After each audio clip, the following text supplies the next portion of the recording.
of goal mouth action that took place here. Lots of VAR moments that need unpacking. And Pirates, as the host team, did what they needed to do in the early stages. They asked questions. And they were just unlucky here that this passage of play did not end up with a goal. That's Mbata. I thought the first 10-15 minutes, I thought Tito was great. I thought that Mbata was getting into good positions. You can see Tito driving the team forward, then laying the ball off to Mbata. We've seen him do this for Bafana and also for Orlando Pirates. Again, really quick movement to get into space. Tito unleashes one, unlucky, comes off the post. It's Maswangani looking for goal number 6 in all competition, but unlucky match. Yeah, I think Pyramids came to play an open game here, and I think they relied a lot on Blati Torre to do a lot of the dirty work alone in that midfield, and what a game he had. Here, Tito, doing Mofokeng, first of all, doing so well to find the pocket and to find Tito from that angle, and then very unlucky not to catch the keeper out at his near post. And then there was more. As we take a look here, the ball getting in behind, Hato's free, and Mabasa arriving.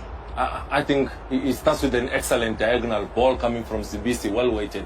Good first touch from Dion Otto. A little bit too much power behind that cross to be able to find Mabasa who gets into a good position. But everything, the build-up was excellent. You can see that they wanted a way to get behind that defense. And Rile Mufokeng was picked up, Nkota was picked up. They relied on that late run coming from Otto from deep areas. But the excellent ball from Zibisi, diagonal ball, playing the ball into a non-pressure area, Otto with the first touch. Mabasa could have done better if the power of the cross was better. I think also Pirates were a little bit standoffish, and that example was perfect there, because in the Betway, they would have had more bodies closer in there for the cutback. And Hotto in that instant really only had one option. So you say Pirates weren't committing players forward? Not fully. Not as what we normally see. And I can understand that, because it's a two-leg semi-final, big game.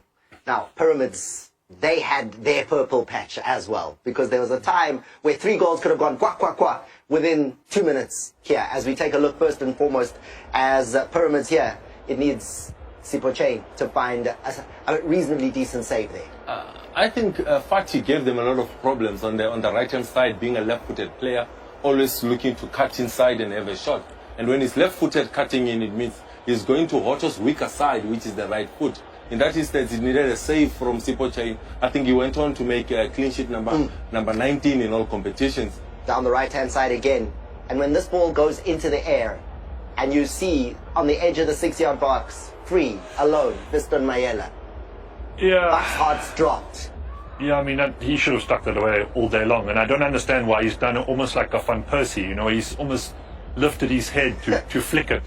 And I don't understand the action, because all he has to do is he just has to keep his head down and make sure that ball just is angled down. And that is a huge miss for, if you consider the circumstances. Jackknife technique is what he needed in that instance, Thomas. Jackknife technique, rise at the highest, meet the ball at the highest point, head it against the ground. Because it's wet, it's in the evening, it will skid off. It will make it very difficult for China to make the save. Pirates get away with that one. Now, when we look at what the coaching staff had to say, and you were alluding it already earlier on, Pyramid's coaching staff bitterly unhappy with the fact that they felt that the ball was in the net, and it was on 2 occasions, Ace, but VAR stepped in with some really technical decisions, not just obvious like we saw in the Loftus situation. These needed technical analysis.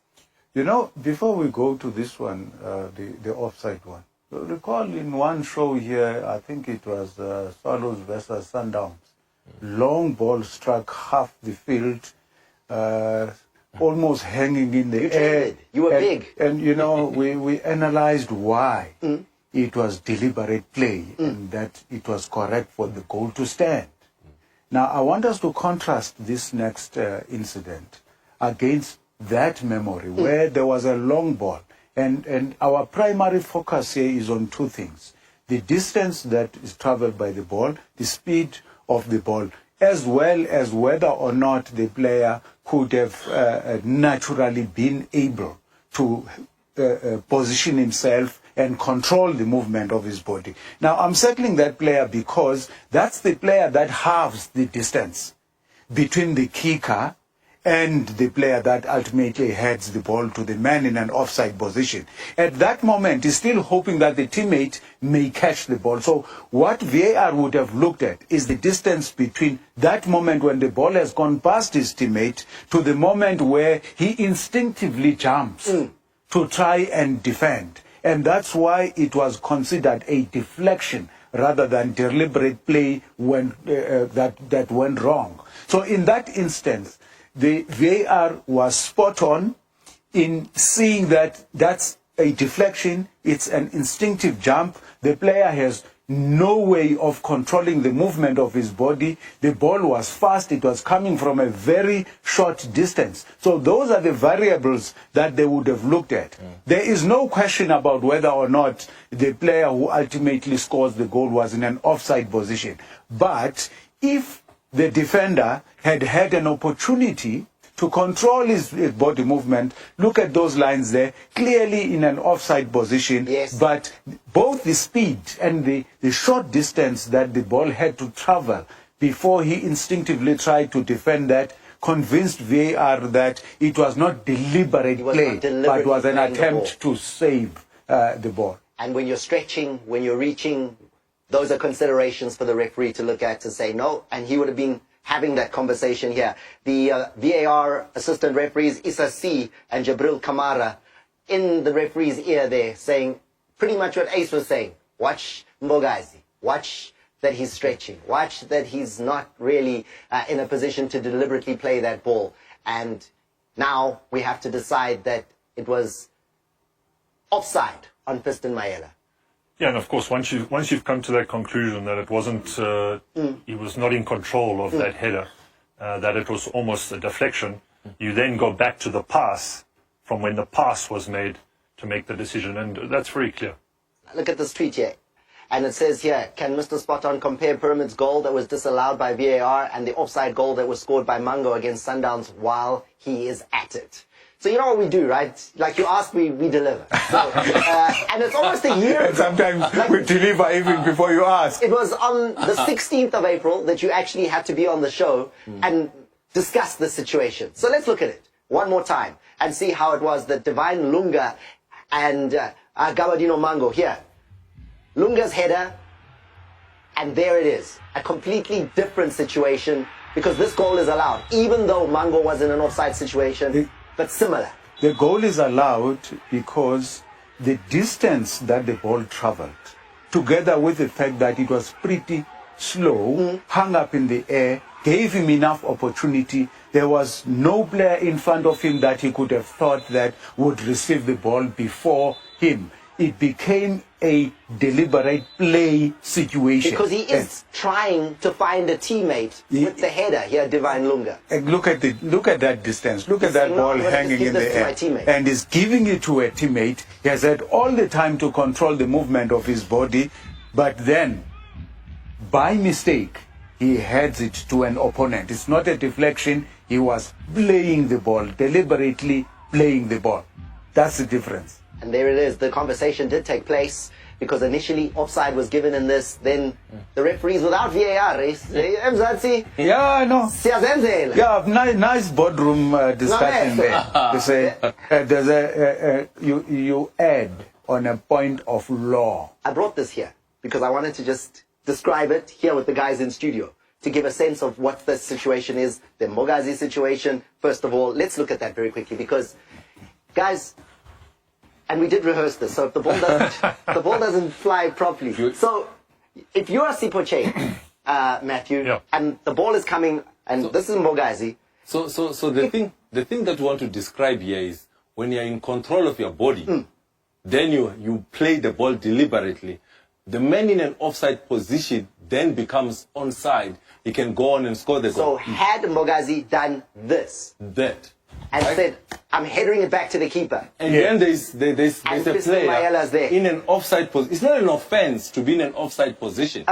It's not an offense to be in an offside position. Had that so if Mbogazi had deliberately turned and is in control of his body, deliberately plays the ball, Fiston Mayela was celebrating as parents. That would have been a legitimate goal because he the ball was played to him by a defender. I mean, your throw was brilliant, by the way, and that allowed Pumuzo to have a controlled header, and you saw that.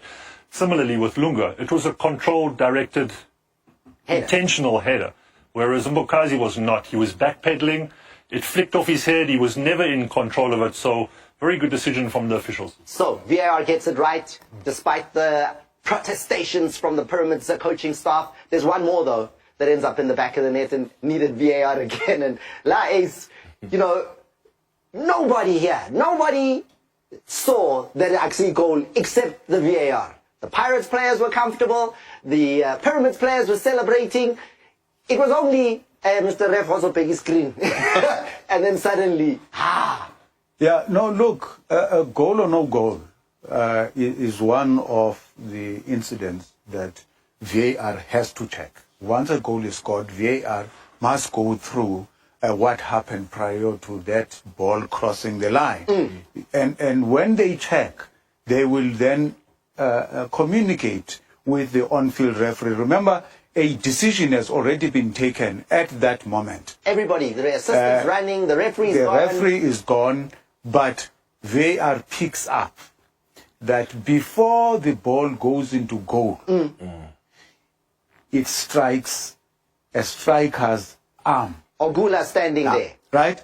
Now, even if that ball had struck his arm and fallen favorably for a teammate, the goal would still not be ruled as legitimate. And that's because even with an accidental handling of the ball, you cannot score directly from a handball. And it's not even just a handball. I mean, the rules are even further in that situation. The entire arm counts. The Entire arm, if it comes off anywhere on the arm and results in a goal, whether it's accidental, whether it's anything. Now remember, when we say handball, we include the arm from armpit level all the way to your fingertip. That's all a handball.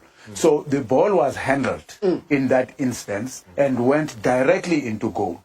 And in terms of the law, you can't score using your arm. Whether it's an accidental touch of the ball with your arm or your hand, no goal can result therefrom. As opposed to if that happened somewhere else on the park and your arm was In a natural in a natural position, not making your body bigger, you could play on. You would have had a play on. and You would have had a play on, yeah. yes, because it does not come directly from your arm into And goal tucked it in. or directly from your arm to the feet of a teammate who subsequently scores. So if VAR is shy 4 out of 4. 4 out of 4. 4 out of 4. 4 out of 4. Yes. No, I earlier on, Thomas, I had an opportunity to see Black September, one of our own. I saw him earlier on at the Pirates Yes. Cup this afternoon, and he did say he's proud of what the referees had done, and he's part of that CAF team, and I think spot on. If you are saying Mr. Spot on 4 out of 4, It's then I say it's none. 4 out of 4.